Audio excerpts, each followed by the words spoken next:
नमस्कार, फाइटर समाचार में आपका स्वागत है। पेश आज 25 मई मंगलवार दोपहर 12 बजे राजस्थान की खास खबरें। देश में बढ़ते कोरोना संक्रमण में अब राहत मिलती दिखाई दे रही है। देश में कोरोना संक्रमण का ग्राफ धीरे धीरे नीचे आ रहा है। स्वास्थ्य मंत्रालय से मिली जानकारी के अनुसार मंगलवार सुबह आई रिपोर्ट में पिछले 24 घंटे में 1,96,427 नए संक्रमितों की पहचान हुई, जबकि 3,26,850 मरीज ठीक हुए। इसी के साथ देश में कुल एक्टिव केसों की संख्या अब 25,86,782 रह गई है। हालांकि राहत की बात है कि नए केस के मुकाबले ठीक होने वाले मरीजों का आंकड़ा ज्यादा बना हुआ है। इससे एक्टिव केस यानी इलाज करवा रहे मरीजों की संख्या में लगातार कमी आ रही है।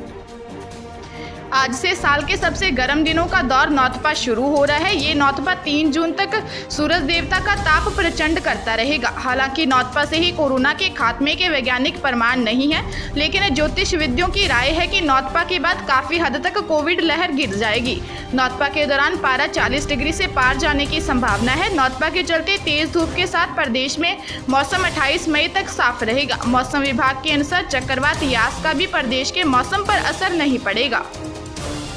जोधपुर शहर के कुड़ी हौद के पीछे तालाब में नहाने गया युवक पानी में डूब गया। कुड़ी थाना पुलिस ने बताया कि कुड़ी हौद के पीछे सांसियों की ढाणी निवासी जीतू कुड़ी हौद के पीछे एक तालाब पर नहाने गया था। वह काफी देर तक बाहर नहीं आया। इस पर परिजन उसे ढूंढते हुए वहां पहुंचे। सूचना पर पुलिस के आला अधिकारी भी पहुंच गए।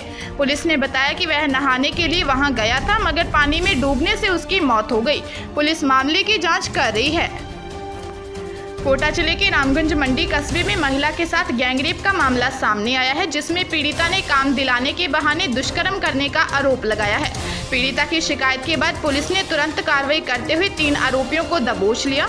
तीनों आरोपी स्थानीय निवासी हैं, जिनकी उम्र 19 से 20 साल है। एसपी शरद चौधरी ने बताया कि 23 मई को पीड़िता ने रामगंज मंडी थाने ने रिपोर्ट दर्ज करवाई थी कि पन्नालाल चौराहा रामगंज मंडी से महावीर तेली नामक व्यक्ति उसे घर का काम करने की बात कहकर बाइक पर बैठा अपने साथ ले गया। इसके बाद माताजी रोड पर भगवान और बबलू उसे पिकअप में बैठाकर एक कॉलोनी में ले गए, जहां पर दोनों युवकों ने दुष्कर्म किया। कुछ देर बाद तूफान एरवाल नाम का युवक भी वहां मकान में पहुंचा। उसने भी दुष्कर्म किया। पुलिस ने 24 घंटे के भीतर ही 19 वर्षीय महावीर, 20 वर्षीय भगवान सिंह और 20 वर्षीय बबलू को गिरफ्तार कर लिया। ग्वालियर अहमदाबाद ट्रेन में बारातियों ने इतना हुड़दंग मचाया कि दुल्हा दुल्हन की पहली रात भरतपुर के एक थाने में गुजरी। दरअसल आगरा के फतेहपुर सीकरी से बारात अहमदाबाद लौट रही थी। ट्रेन में शराब पीकर कुछ बाराती हंगामा काटने लगे, यात्रियों से मारपीट कर ली। जीआरपी का स्टाफ आया तो उनसे भी बदसलूकी शुरू कर दी। इसके बाद कार्रवाई में पुलिस ने दुल्हा दुल्हन सहित बारातियों को थाने में रखा। जब यात्रियों ने इसकी शिकायत ट्रेन में तैनात जीआरपी पुलिस कर्मियों से की तो शराबी बारातियों ने पुलिस कर्मियों के साथ मारपीट शुरू कर दी। इतना ही नहीं, उनके हथियार भी छीन लिए। शराबी बारातियों ने नदबई तहसील पर चेन पुलिंग भी करने की कोशिश की। इस दौरान यात्रियों और शराब बारातियों में मारपीट भी हुई।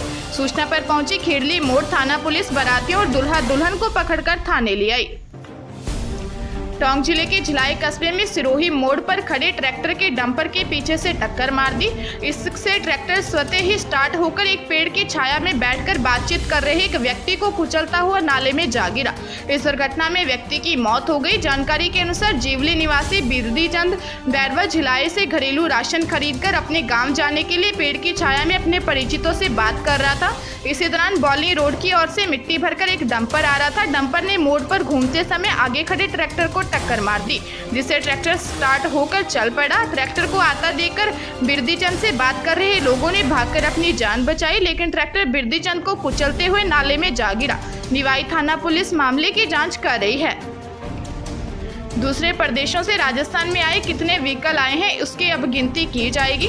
जानकारी के अनुसार लॉकडाउन अवधि में दूसरे प्रदेशों से आने वाले वाहनों की गिनती होगी। कोरोना रिपोर्ट दिखाई जा रही है या नहीं, यह वाहनों की गिनती से पता चल सकेगा। कोरोना पॉजिटिव लोगों की सही से ट्रेसिंग भी हो सकेगी। इसके लिए गृह विभाग ने परिवहन आयुक्त को यह जिम्मेदारी दी है। अब फास्टैग, टोल टैक्स, चेक पोस्टों से जानकारी लेकर प्रदेश में आने वाले वाहनों के डाटे से इसका पता किया जाएगा। प्रदेश में जल्द बच्चों की स्कूल शुरू नहीं हो सकेगी। शिक्षा मंत्री गोविंद सिंह डोटासरा ने कहा कि कोरोना की स्थिति को देखने के बाद ही कोई निर्णय लिया जाएगा। स्कूलों में ऑनलाइन पढ़ाई करवाई जाएगी। हर स्कूल में स्मार्ट क्लास लगाने पर जोर दिया जाएगा। श्री डोटासरा ने कहा कि बच्चों को सुरक्षित रखना हमारी पहली प्राथमिकता है। तीसरी लहर से बच्चों को बचाना जरूरी है। संक्रमण कम हुआ तो ही बोर्ड की परीक्षा करवाई जाएगी। हरियाणा के रेवाड़ी में 4 दिन पहले आरटीए कर्मी की हत्या की साजिश का पुलिस ने पर्दाफाश कर उसकी पत्नी, उसके प्रेमी एवं हत्या में मददगार प्रेमी के मित्र को गिरफ्तार कर लिया है। पुलिस ने बताया कि आरटीए कर्मी सुरेंद्र कुमार का शव गोकलगढ़ गांव स्थित घर से मिला था। उसकी पत्नी संगीता अपने दोनों बेटों के साथ सोनीपत मायके गई हुई थी। पुलिस को सूचना मिली थी कि घटना वाली रात काफी समय तक मृतक के घर के बाहर एक कार खड़ी थी। मृतक के मोबाइल फोन पर घटना वाले दिन प्रमोद निवासी ढाणी जाटूसाना से बातचीत हुई थी। पुलिस ने उसे शंका के आधार पर उठाकर पूछताछ की। उसने अपना गुनाह कबूल कर पूरी कहानी बता दी।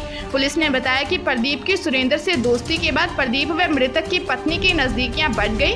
इसको लेकर संगीता व सुरेंद्र में आए दिन विवाद भी होता था। इसी के चलते संगीता व प्रदीप ने साजिश रची। पुलिस ने प्रदीप, संगीता व मंगतराम को गिरफ्तार कर लिया है। ताजा तरीन खबरों के लिए फाइटर न्यूज को सब्सक्राइब करें और बेल आइकन को प्रेस करें ताकि नई न्यूज अपडेट होते ही आपके फोन की घंटी बज जाए। Once again